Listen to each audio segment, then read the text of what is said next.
warahmatullahi wabarakatuh. Pada kesempatan kali ini kembali kita melanjutkan pembelajaran software MATLAB. Bagaimana cara kita supaya bisa menjadi seorang yang bisa menggunakan software MATLAB. Baik, sebelumnya sudah ada step 1, step 2, step 3, dan ini merupakan step keempat, pembelajaran tentang bagaimana supaya kita main dalam menggunakan software MATLAB. Baik, seperti biasa kita buka dokumen terlebih dahulu.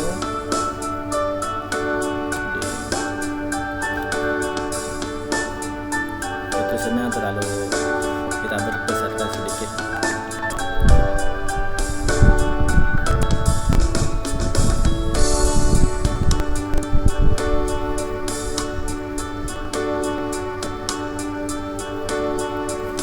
Baik, sekarang kita enter.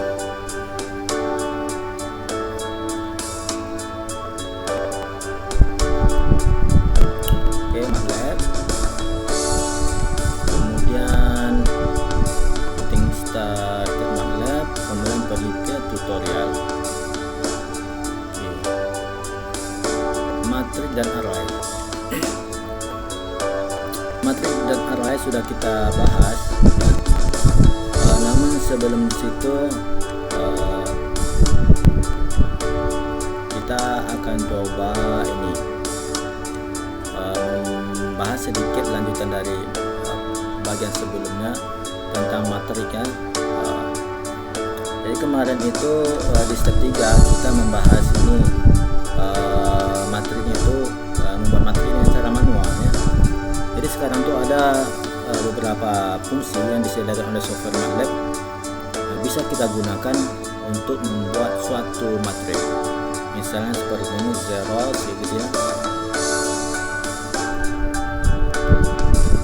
Zeros kayak gini. Ini kata kuncinya zeros saja gitu ya. Misalnya kalau kalian membuat sini 4 gitu kan,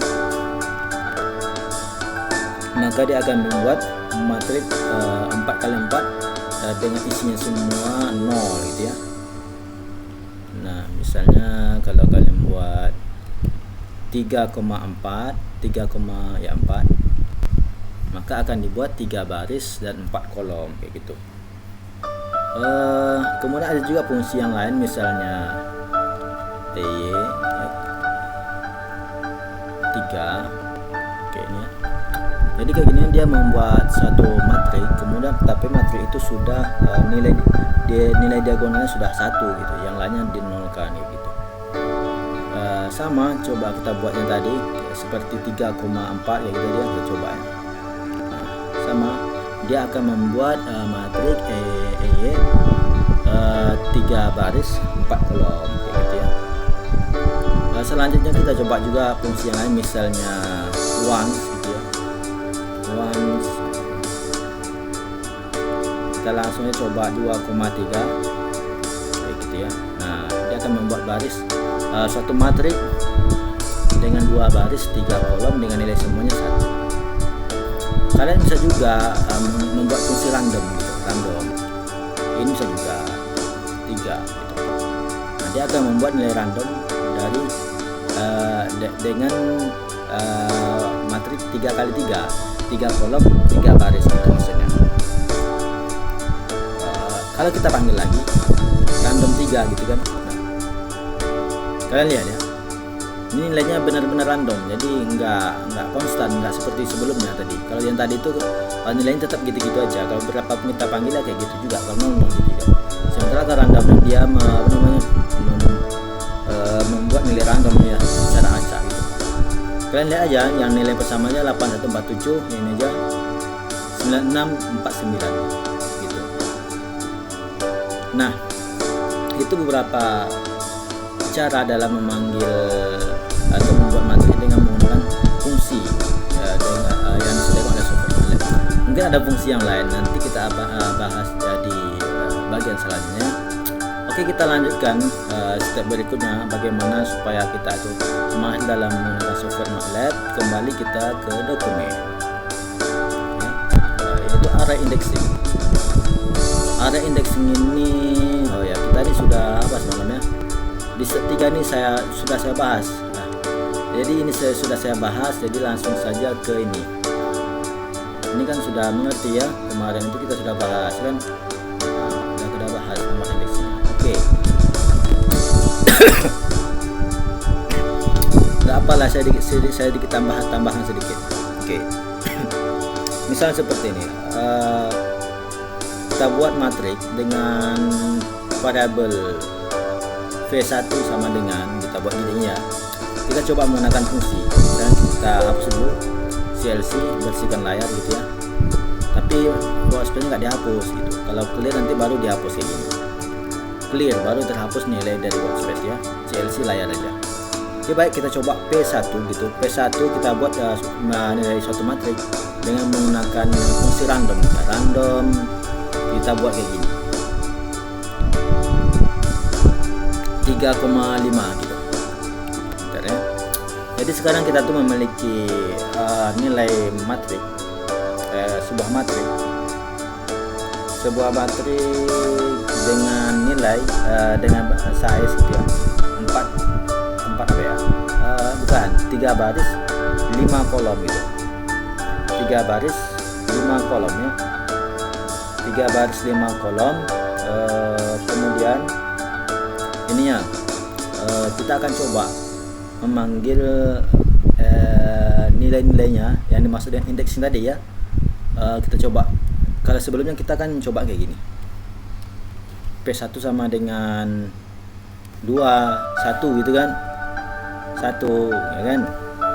Kemudian V1 sama kita isinya sama 2, nah, gitu kan.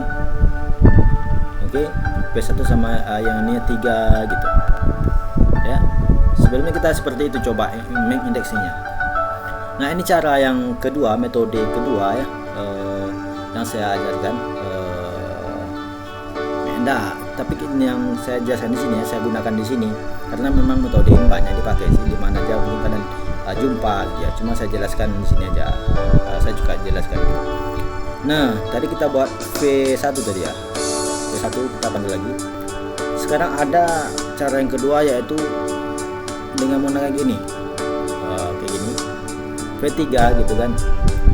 Nah, kemudian kita tahu, kita coba kayak gini. P1 1,2 gitu. Coba kita enter.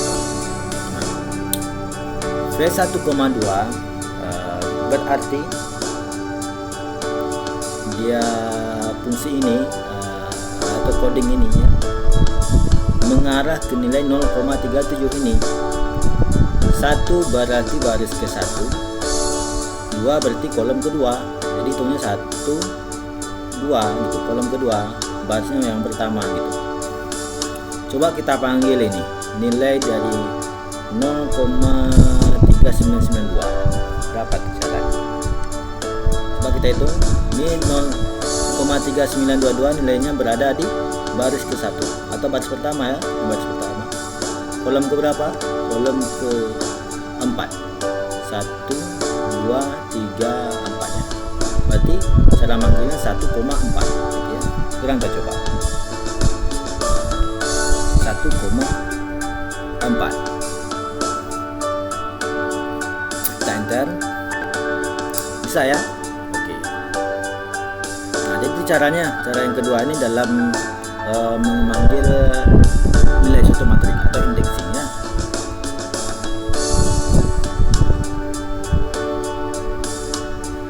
Kemudian bagian selanjutnya adalah workspace ya, kita harus mengerti workspace. Ini juga saya sudah jelaskan.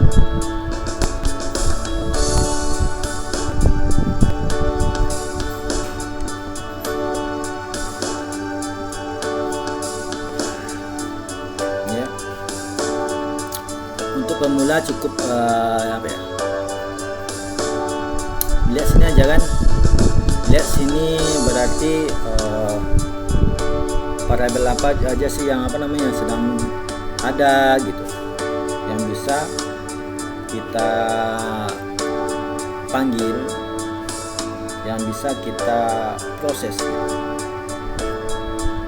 Artinya kalau tidak ada variabel yang belum aktif di sini gitu kan, maka kita perlu untuk mendeklarasikan yang terlebih dahulu. Sebab kalau kita nggak mendeklarasikan terlebih dahulu, tiba-tiba aja kita proses variabelnya, maka dia akan jumpa error, sama seperti sebelumnya pada bagian pertama kali yang saya jelaskan tentang workspace itu. Baik, ini bisa kita lanjutkan, kita skip ke bagian berikutnya. Kemudian karakter string. Nah, jadi kita kan sudah bahas ini desktop basic, matrix, ada array indexing dan WordPress sampai 1, 2, 3, 4. Di 3, 4 ini ya, kita tuh sudah bisa untuk mengolah data dengan menggunakan software MATLAB, yang mana data tersebut berupa angka ya. Jadi ini sudah bisa kalian gunakan, saya rasa sudah bisa ya, karena kita sudah belajar ini array indexing matrix itu kan desktop basic, sudah bisa untuk angka aja. Nah, sementara untuk ini ada namanya string gitu kan. Nah, string ini kita lagi kalau kita menggunakan teks kayak gitu, jadi kita coba menggunakan data teks gitu kan. Data teks maksudnya tuh kita ini loh, kadang kita tuh ingin menampilkan kayak coding pesan gitu. Biasanya kalau di di beberapa program itu kan, beberapa tutorial tentang pemrograman, mereka kan untuk awalnya kan sering menampilkan tuh hello world gitu ya. Nah, di MATLAB juga ada untuk program teks gitu. Kalau kita menampilkan satu teks atau berisi pesan gitu ya. Misalnya kalau kalian menulis untuk langsung komen, langsung menulis teksnya gitu kan. Ini pesan saya, misalnya ini pesan saya. Maka kalian cukup buat teks yang kalian ingin sampaikan gitu kan, yang ingin kalian buat di dalam tanda kutip satu gitu. Kemudian kalian enter, maka ini akan ditampilkan oleh software MATLAB. Ini pesan saya gitu. Bagaimana kalau ini kalian simpan dalam suatu variabel, bisa aja gitu, misalnya A sama dengan kayak gitu, maka dia akan tersimpan dalam variabel A. Oh, ANS-nya kok ada juga pesan ini ya, karena kita ANS-nya belum kita rubah nilainya. Misalnya kalau kita tekan gini aja, bukan nih, A kurang 3, nah gitu, maka ANS-nya berubah. Ini kok bisa ya? Kok bisa A dikurang 1? Ini kan A dikurang 1 kok bisa berubah dia ketika dikurang 1 kok bisa berubah jadi 1,4 gitu. Coba kita gini, B sama dengan A kurang 1, misalnya kita simpan nilainya gitu. Ya kan, B sama dengan, coba ini num string str 2 num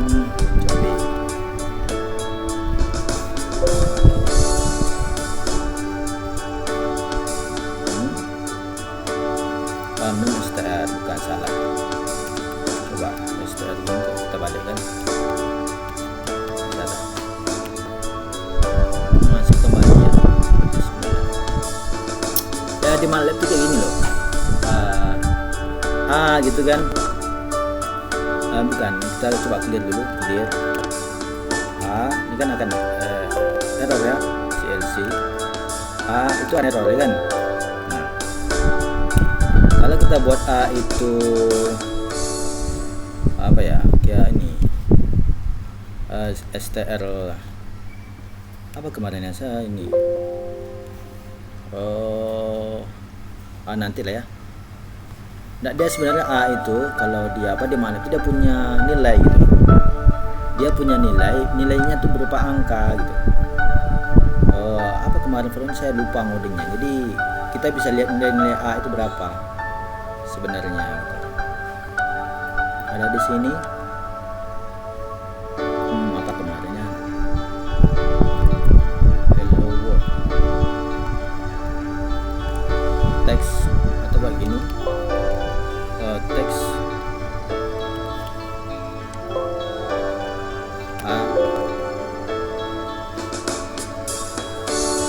sini juga teks juga ya.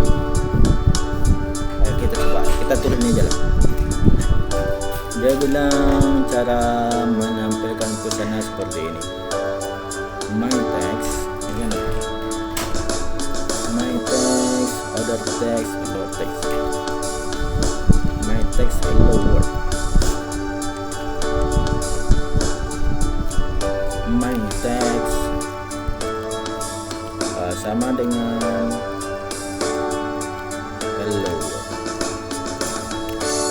hello world, kemudian tanda kutip gitu ya, hello world. Kemudian order text you write gitu ya, sama penulisannya sama.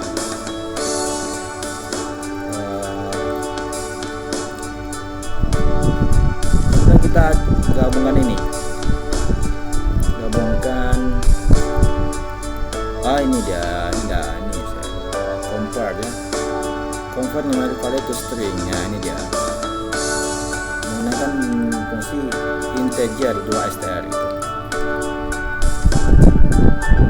6str dengan integer string. Nah, sekarang kita coba ya, coba integer 2str dari berapa? 2. Coba ini A, nggak bisa ya. Misalnya gini, saya tulis kata buku, C sama dengan C-nya berupa buku. Oke, C sama dengan buku. Sekarang kita buat in 2str dari C gitu. Nah, gini dia. Ini yang saya maksud tadi ya, jadi kita tuh bisa melihat sebenarnya huruf itu dia memiliki nilai. Nah, B98, U kan nih U 117, ada U satu lagi juga 117, K 107. Nah, gitu ya. Sekarang kita coba kita rubah C sama dengan A tadi ya. C sama dengan C ini kita buat A. Kita mau lihat berapa nih gitu kan. Nah, kita buat integer dari string C 97. Nah, jadi kita bisa nilai C kan A kan, nah, jadi kita bisa lihat nilai angka dari suatu teks gitu, dari suatu karakter dengan menggunakan fungsi integer str dengan 2str gitu ya.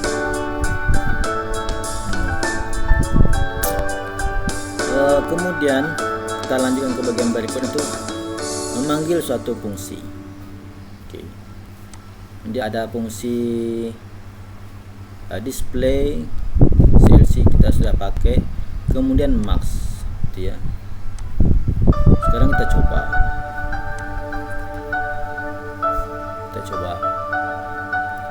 misalnya gini, display ini tampilan 1. Nah, masih error ya. Kenapa? Karena kita menampilkan ini teks. Kalau teks itu harus kita buat dia di dalam tanda, di antara tanda kutip itu. Kalau tidak, dia tidak akan tampil. Kemudian kita tadi coba apa tadi, display kemudian ya max. Nah, ya. Ini beberapa fungsi aja. Misalnya kita punya nilai random gitu ya, kita bisa menilai dari bilangan. Kita buat B1 aja, B1 sama dengan kita buat random randomnya kita buat sebanyak 10. Oke, oh terlalu banyak, kita buat 5 aja. Oke, CLC clear, CLC panggil ulang. Oke,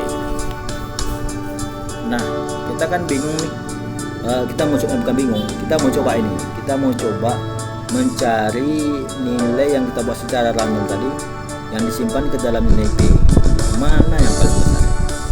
Caranya cukup ini, tulis max gitu kan, kemudian B gitu. Oh B1 misalnya, max B1 1. Nah ya, jadi dia bilang di sini 0,78, berarti di kolom 1. Nah, nilai yang paling tinggi itu ialah 7,8 nih. Yang max di kolom kedua ini 0,951, berarti ini gitu ya. Mudah ya. 0,8 12 nilai maksimalnya dari nilai B1. Nilai max selanjutnya di kolom berikutnya ialah ini ya, 0,7317 karena 0,7447. Jadi ini fungsi apa ya, kita bisa panggil suatu fungsi untuk mencari yang kita inginkan gitu. Ada fungsi max, ada fungsi min ya. Fungsi ini sudah pernah kita praktekkan juga ya tadi ya, ketika kita membuat nilai random gitu ya. Kalau di bagian apa tadi ya, bagian sebelumnya ada memanggil fungsi seperti CLC mungkin clear gitu kan, kemudian ini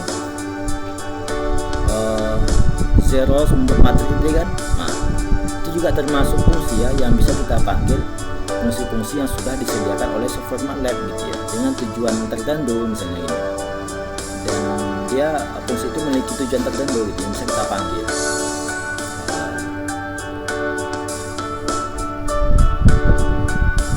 Misalnya tadi kan random kan, random bisa dibuat untuk memanggil nilai yang random gitu, yang secara acak bisa kita panggil.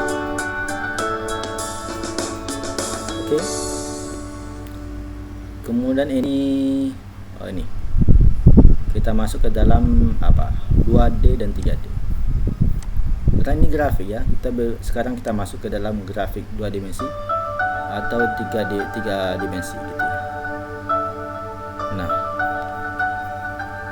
kita kan sebelumnya sudah bicara banyak tentang angka, tentang string gitu ya. Jadi untuk basic dari agar kita bisa mahir dalam menggunakan software MATLAB, pertama tadi kita di step 1 kan desktop, kemudian di step berapa tuh? Itu kan tutorial pengajaran matrik kan, masih bicara tentang ini, berbicara tentang angka dan matrik. Kemudian kita berbicara tentang array indexing, penomoran, ya kan? Kemudian word variable dengan karakter string dan memanggil fungsi. Jadi nanti kita menggunakan software MATLAB itu ada bacaan, ada angka gitu kan. Jadi kita udah nggak bingung. Ada mungkin teks gitu kan, tapi dia nggak mempunyai arti apa-apa. Ada juga teks yang memiliki teks fungsi tertentu gitu. Nah, jadi kalau kita menulis di sini nih, misalnya gini kan, buku, misalnya kita buat ini, buku 1. Itu kan suatu tulisan, suatu teks yang kita panggil, tapi dia error. Kenapa? Karena buku 1 belum kita definisikan. Nah, ada juga beberapa teks yang memiliki arti tertentu. Misalnya kalian buat nih cos kayak gitu kan. Nah, cos dia merupakan suatu fungsi matematika yang disediakan oleh software MATLAB. Di sini error karena parameternya tidak kita sertakan. Kita kalau buat cos 45 gitu. gitu kan, dia akan menghasilkan nilainya gitu. Sin 45, sinus 45 saya tambahkan ya. Nah itu dia. Jadi kosin itu merupakan fungsi yang disediakan oleh software MATLAB. Nah gitu ya. Jadi ada beberapa teks yang mungkin perlu kita definisikan, ada juga beberapa teks yang tidak perlu kita definisikan karena dia sudah mempunyai tujuan tertentu yang disediakan oleh software MATLAB. Nah, sampai di sini sekarang kita akan masuk ke dalam grafik. Ya. Karena kita sudah bicara angka, bicara dengan string, maka kita lanjutkan tentang grafik. Kenapa kita nggak langsung ke grafik gitu ya? Kan biasa gini, kalau kita belajar MATLAB itu kan kadang kala kita tuh nengok tutorial, lihat tutorial, tapi kita bingung, ini apa sih fungsinya, ini kayak apa sih yang dipencet dia gitu, apa arti yang dia tulis gitu kan. Sekarang kita nggak bingung lagi karena kita sudah tahu. Karena kebanyakan bingungnya ketika kita memperhatikan tutorial tentang buat grafik itu. Pertama itu cara mendeklarasikan data gitu. Datanya ada datanya berupa matrik, ada yang enggak, ada yang berupanya import gitu kan, ada juga beberapa teks gitu. Nah, oke, sekarang kita nggak bingung lagi ya, karena di dalam MATLAB itu kita bisa masukin angka, bisa juga kita masukin tulisan gitu ya. Nah jadi kalau kita mau masuk ke grafik kita udah nggak bingung gitu. Baik, sekarang kita coba masuk ke grafik, ya kan? Kalian lihat di sini, kalau ketika kita menggunakan grafik itu, kita menggunakan fungsi plot gitu ya. Nah ini plotnya, yang di atasnya perlu tak kita pelajari, ya kan? Nah kalian nggak bingung lagi kan? X sama dengan 0 sampai pi, ya kan? Kalian tak bingung lagi, 0 ya angka, pi berarti pi ini ya kan dia tuh apa ya, sejenis teks gitu kan, dia teks tapi dia memiliki tujuan, akhirnya dia menjadi suatu fungsi kayak gitu. Jadi dia itu berguna untuk memanggil nilai-nilai tertentu gitu, sama kayak kita apa ya, kita mendeklarasikan nilai A sama dengan 2 kayak gitu. Jadi nanti kita bisa tulis A aja gitu. Jadi dia berupa tulisan yang bisa kita olah dengan angka gitu. Saya tambah kurang dengan angka, kita operasikan dengan angka matematika gitu. Jadi kalian jangan bingung 0 dibagi pi kayak gitu kan, atau 0 sampai pi gitu kan, ini ke apa gitu. Atau ini 100 dibagi 2 kali pi kan tak bingung kan? Kenapa? Ini tulisan bisa 2 dikali tulisan kan tidak bisa kalau tulisan, tapi pi ini di sini dia mempunyai nilai gitu. Dalam software MATLAB ini dia sudah ada nilainya gitu. Nah coba di sini dia buat X sama dengan 0 sampai pi gitu ya. Coba kita ini sini ya. Coba sini ini kayak gini. Oke, kalian lihat ya, kita buat X sama dengan, atau kita mau lihat dulu nilai pi berapa gitu. Kalian bisa lihat langsung aja. Ini saya belum belum definisikan nilai pi itu apa ya. Kalian lihat, saya clearkan gitu ya. Saya kosongkan workspace saya. Ini saya CLC. Ini tujuannya untuk apa ya? Untuk menjelaskan bahwasannya nilai pi itu sudah disediakan oleh software MATLAB gitu, bukan saya yang bikin gitu. Nah ini nih, pi 3,1416. Jadi nilai P ini bukan saya mendeklarasikan, tapi sudah disediakan oleh software MATLAB gitu ya. Nah jadi kalau kita kalikan, misalnya 1 dikali pi gitu ya kan, itu sama aja dengan 1 dikali dengan 3,1416.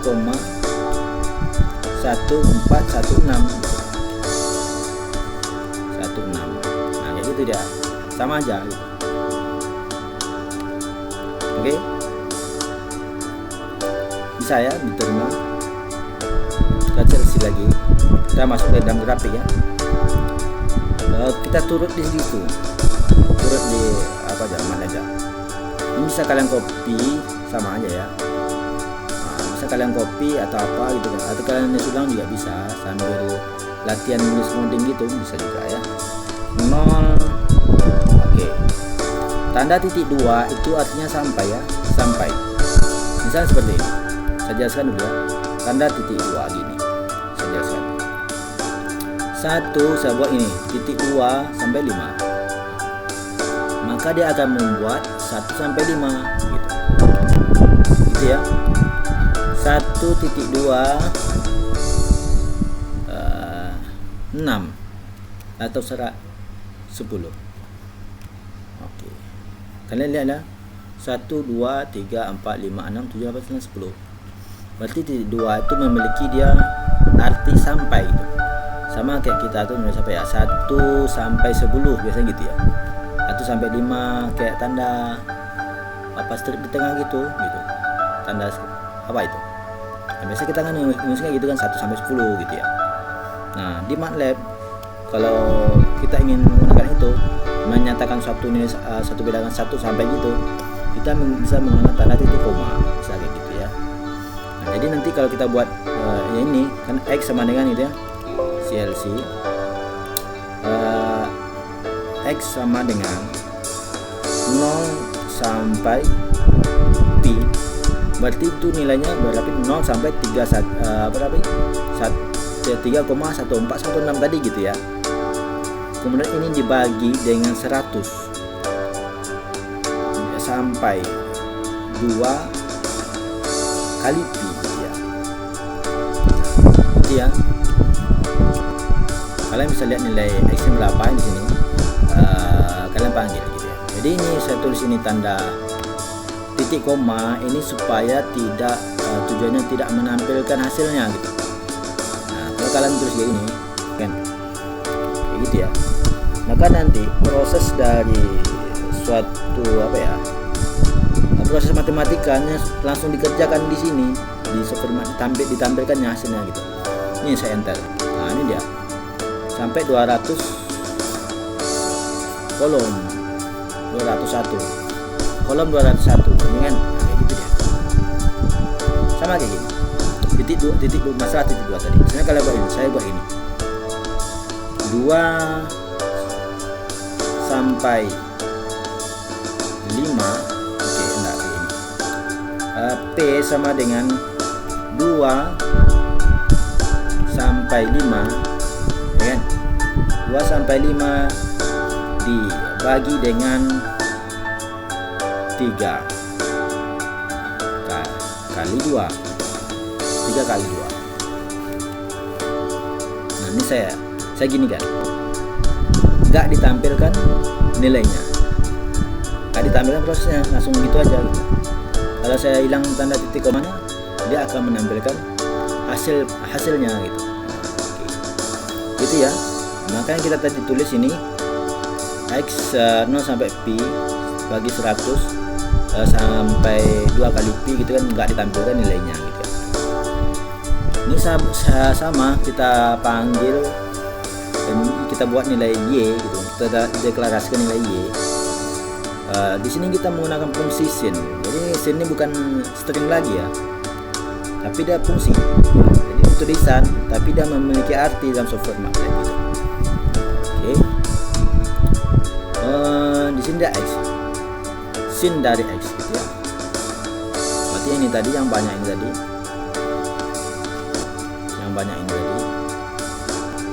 ya kan? Itu akan dinilaikan di sin satu persatu, ya, sin satu persatu. Nilainya berapa bisa kalian panggil sini, Y sama dengan itu, gitu ya. Nah, sekarang kita akan coba plot. Nah, ini bentuk grafik tadi. Plot ini kan, plot X, Y, X, Y, tutup kurung, gitu ya. Oke, tunggu. adalah grafik yang dihasilkan. Ya. Mungkin cukup sekian dulu pembelajaran pada kesempatan kali ini. Saya akan jelaskan lagi di bagian berikutnya. Kurang lebih saya mohon maaf. Assalamualaikum warahmatullahi wabarakatuh.